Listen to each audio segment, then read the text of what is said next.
جاتا ہے. پہلا سوال میں آپ سے لے لوں. آن کال ہمیں ریسیو ہوا کہ کہا جاتا ہے کہ جو ماہ رمضان میں جن کا انتقال ہوتا ہے ان کی بغیر حساب و کتاب مغفرت کی جاتی. کیا فرمائیے گا اس حوالے سے؟ جی اعوذ باللہ من الشیطان الرجیم. بالکل یہی ہے کہ جو ایمان کی حالت میں رمضان میں رخصت ہوگا اس کا آخرت میں حساب نہیں ہوگا. اچھا. یعنی حساب نہیں ہوگا سے جو اللہ تبارک و تعالیٰ کے حق میں اس نے کوتاہیاں کی ہیں وہ تو سب درگزر ہوں گے، اور اگر خدا نخواستہ مخلوق خدا پر اس نے کوئی ظلم کیے ہیں تو اللہ تعالیٰ مظلوم کو اس سے راضی کرے گا. جی ہاں، یہ طریقہ کار مسلسل کرنا غیر مناسب ہے. اچھا. ایک ایک چھوٹا سا اعلان کر دیں چلو ٹھیک ہے، یا جب آخری وقت آتا ہے تو اسپیکر آن کر کے جیسے 10 منٹ رہ گئے تو اس کا بتایا بھی 10 منٹ رہ گئے ہیں تو چلے وہ لوگ ہوشیار ہو جائیں. لیکن مستقل بنیادوں پر اس طریقے سے نعت 2 بجے سے 5 بجے تک مفتی ہاں صاحب 2 بجے سے 5 بجے لمبا 3 گھنٹے اس میں بیمار محلے بھی کے ہوتے سارے ہیں. بچے نعت کا شوق رکھتے ہیں مجھے لگتا ہے ان کے. جی ہاں، اب وہ تو وہ کہہ رہے ہیں اسپیکر پہ وہ اسپیکر ریکارڈنگ پہ لگا لگے کے رہتے ہیں. سو جاتا ہے آرام سے مؤذن جو اپنا کام کر کے، تو اس سے پھر لوگ ڈسٹرب ہوتے ہیں. یقینی سی بات ہے. اور پھر خدا نخواستہ نعت شریف سے یا تلاوت قرآن سے کوئی بیزار ہو، کوفت کا شکار ہو، زبان سے کچھ نکلے تو یہ غیر مناسب ہوتا ہے. بیمار بھی ہوتے ہیں، کل کام پہ بھی جانا ہوتا ہے، شرعی عذر ہوتے ہیں بہت سارے کے، گھر میں چھوٹے بچے ہوتے ہیں، تو ایسا نہ کیا جائے. ٹھیک.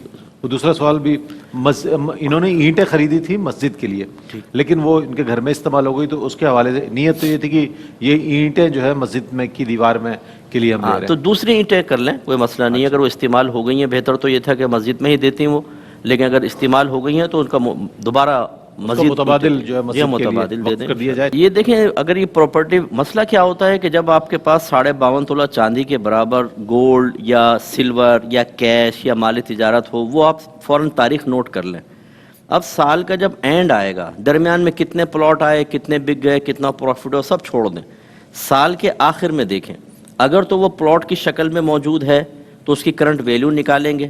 کرنٹ ویلیو نکالنے کے بعد جتنے پارٹنرز نے حصہ ملایا ان کا حصہ گویا کہ ان کو ڈیوائیڈ کر دیں گے. پھر وہ اپنے اپنے حصے کی زکوٰۃ نکالیں گے.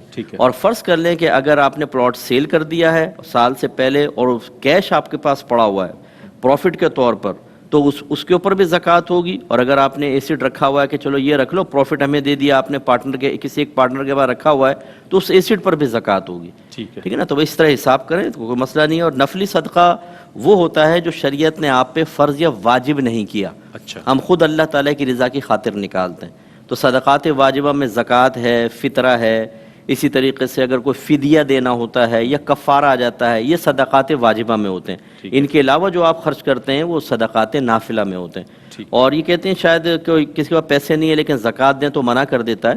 اگر فرض کر لیں کہ یہ وجہ ہے کہ اس کی عزت نفس مجروح ہوتی ہے اس لیے وہ منع کر دیتا ہے، تو فقہا نے اجازت دی ہے کہ آپ زکوٰۃ کہہ کر نہ دیں، آپ عیدی کہہ کر دے دیں، تحفہ گفٹ کہہ کر دے دیں، لیکن دل میں نیت زکوٰۃ کی کر لیں تو ادا ہو جائے گی. جی نام کا پتہ نہیں، ذیشان مرزا رکھنا نام کیسا ہے؟ ہاں ٹھیک ہے، ہمارے چلتا ہے، ہمارے عرف میں ذیشان نام رکھتے ہیں اور مرزا قوم ہوتی ہے غالباً، تو اس میں کوئی حرج نہیں ہے.